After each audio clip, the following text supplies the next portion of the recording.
Good morning and welcome, everyone. I'm delighted to be with you for these 2 days of workshop on the relation between climate change, the environment, health, and societies, organized at Collège de France with the support of Santé Publique France. We have 2 very exciting days of program bringing many disciplines together from the fields of humanity to life, science, public health, and also including history and literature, to discuss these important scientific and societal issues. I would like to start with a quote from Albert Camus, who some 75 years ago, when receiving his Nobel Prize in Literature, said that every generation sees itself as charged with remaking the world. Mine, he said, however, knows that it will not remake the world, but its task is perhaps even greater, for it consists in keeping the world from destroying itself.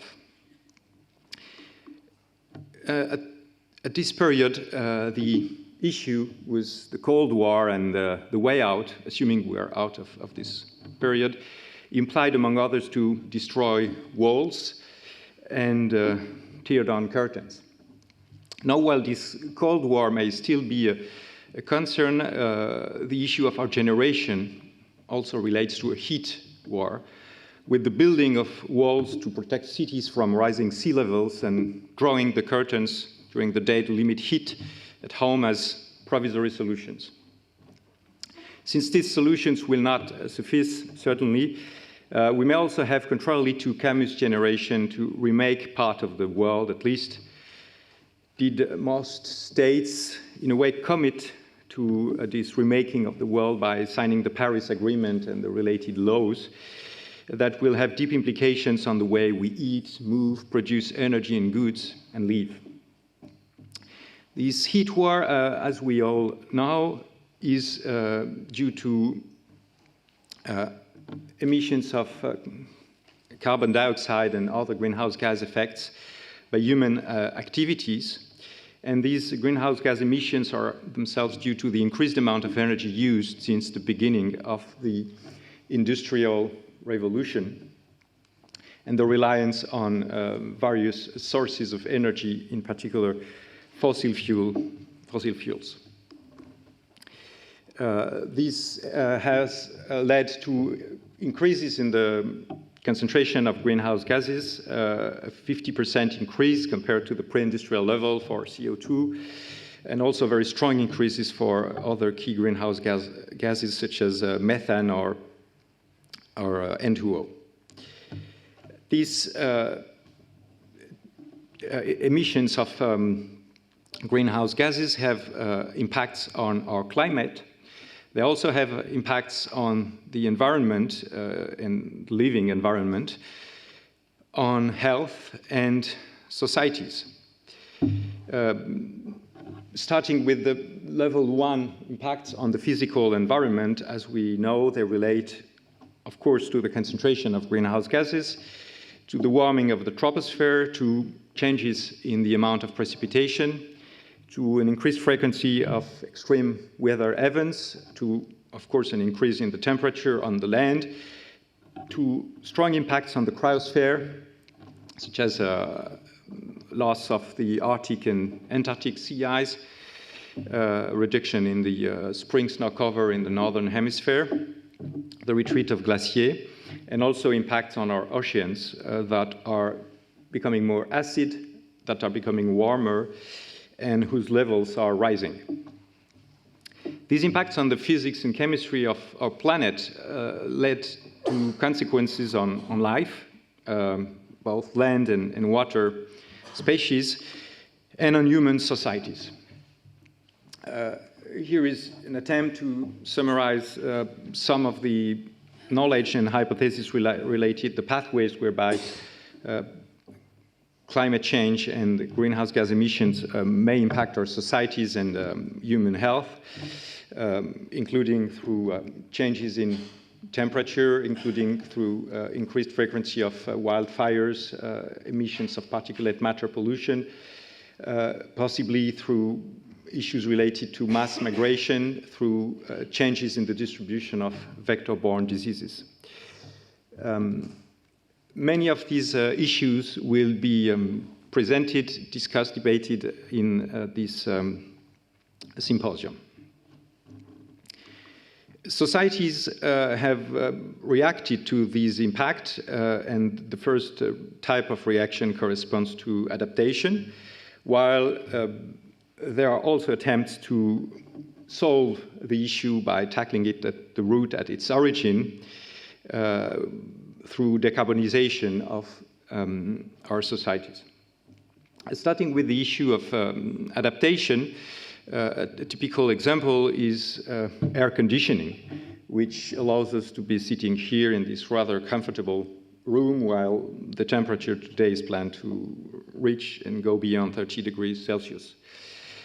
This solution has been adopted in many cities of northern countries, which has had positive health effects with a part of the heat-related mortality that is prevented by this increased reliance on air conditioning. However, air conditioning, depending on the energy mix used to run the air conditioners, entails also an increase in CO2 emission, so that this type of adaptation, at least with the current energy mix in many countries, is worsening the problem that it's attempting to fight, and therefore can only be a short-term solution that cannot be extended too much in space and time. Not to mention the effect of the chlorofluorocarbons that are or were emitted by some of the air conditioning systems, which impact the ozone layer. When it comes to the issue of fighting climate change at its roots, the decarbonization of society will have to tackle the sectors of activity that contribute most to greenhouse gas emission, which include the transportation, the agricultural sector, the energy production sector, the industry sector. If we look at these sectors and in parallel look at the disease of burden on the planet and its causes, as shown here on this graph produced by the Institute of Health Metrics and Evaluation in Seattle, that lists the main factors influencing health ranked in terms of DALYs or disability-adjusted life years. You see that many of these factors influencing public health are related to physical activity. And this is the case of high blood pressure, high glycemia, low physical activity, of course, which is in turn strongly related to transport. Depending on the transportation mode, the amount of physical activity will be very different. Many of these risk factors on health are related to our diet, such as here malnutrition, blood pressure, plasma glucose level, body mass index, cholesterol levels, which is related to agriculture. And some of the risk factors are also related to energy use through the amount of particulate matter and other atmospheric pollutants. This demonstrates that by changing these factors, these sectors that contribute most to greenhouse gas emission, we will touch some of the factors most strongly linked to the key drivers of public health. This is not really a surprise because these large risk factors for health are in a way byproducts of the Anthropocene, atmospheric pollution, unbalanced diets, low physical activities. These are all factors that became more prevalent during the last couple of 100 years, even if some of the key drivers of health date back to more remote times, such as undernutrition or alcohol consumption. So by fighting greenhouse gas emissions, we will make choices that may have strong impacts on our health and are also on social and territorial inequalities in all of these sectors related to transport, energy, production, residential, agriculture, industry. This means that the decarbonization of societies might also be, in addition to a way to solve issues related to climate change, an opportunity to solve huge public health issues, such as unhealthy diets, limited physical activity, that many countries have been inefficient in fighting over the last decades or more.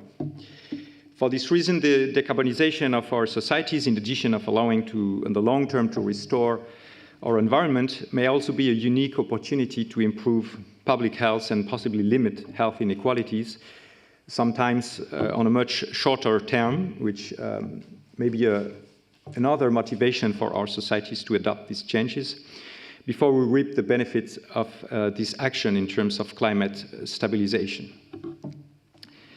This, of course, implies to be able to make relevant choices in a short period of time in many sectors essential for our everyday life, which is, of course, not simple.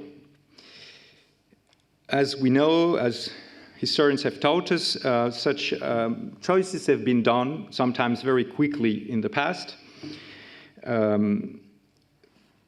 And some of these have led us to the situation that we are facing with climate. This includes the destruction of the rather efficient tramway networks that were in place in many northern cities at the beginning of the 20th century by buying these companies and destroying the tramways. This includes a strong reduction in the railway network in many countries, and the quick adoption through aggressive marketing methods of transportation mode that turned out to be very inefficient in terms of energy, CO2 emissions, and health impacts, such as the one-person thermic car. Our societies now have to make clever choices and fast choices to limit CO2 emissions and possibly better protect our environment and health without increasing inequalities between rich and poor within or between countries. So I think this shows well that the issue of climate change, in a way, is a bit like Janus Roman god with two faces. A threatening face, which is the threat that climate change is posing on our societies, on our environment, on our health, and maybe possibly a more positive one that decarbonization is showing. Decarbonization, if we see it as an opportunity to improve public health and possibly reduce social and territorial inequalities. So during these 2 days, we will review these issues that relate to science, summarizing the existing or expected impacts of climate change on the environment, societies, and human health, moving more during the second day to issues at the science-society interface, with the issue of identifying adaptation and decarbonization pathways with positive co-benefits for the environment, health, and within and between country inequalities, and identify ways to make relevant and efficient choices in terms of greenhouse gas emissions regarding the main sectors of economic activity and society at a pace probably never experienced throughout history without increasing inequalities or threatening the environment or health, and if possible, without too much disrupting our societies. The aim of the workshop is to review and discuss this evidence regarding the issues I've just mentioned, and to contribute to the structuration of the research community working at the interface between climate change, environment, health, and societal science. And I hope that we will be able to establish strong links and foster future collaborative work. I think it is very relevant that this symposium takes place at Collège de France, which is an institution where these issues have actually been present and debated for a long time, both among the humanities. As you may know, for example, Emmanuel Ladurie has been here professor for a long time, and you see here some of his publications, including the well-known book on the history of climate since the year 1000, published in 1967, that contributed to bringing the issue of the relation between climate and society within the public domain. And more recently, in the field of physical sciences, Edouard Barre, who's in charge of the chair on the evolution of atmosphere and climate here, has organized several workshops on climate, energy, and society, on the carbon cycle in the ocean. And other events have been organized, including one on transition and adaptation last year. So you see, we're at the right place to continue presenting the most recent evidence, now including health as one of the key dimensions also impacted by climate change. I will stop here, thanking very warmly all of you for being here, for having traveled sometimes from remote places. I would like to thank Santé Publique France, who's supporting the public health professorship of Collège de France, to very warmly thank Marc Fleurbet from Paris School of Economics and Maurice Lambert, with whom we have developed the symposium program, and the whole administration of Collège de France, and in particular our dear appariteurs and Mrs. Camille Isnard. With this, in spite of the heat coming over us these days, I wish you a very enjoyable workshop. Thank you.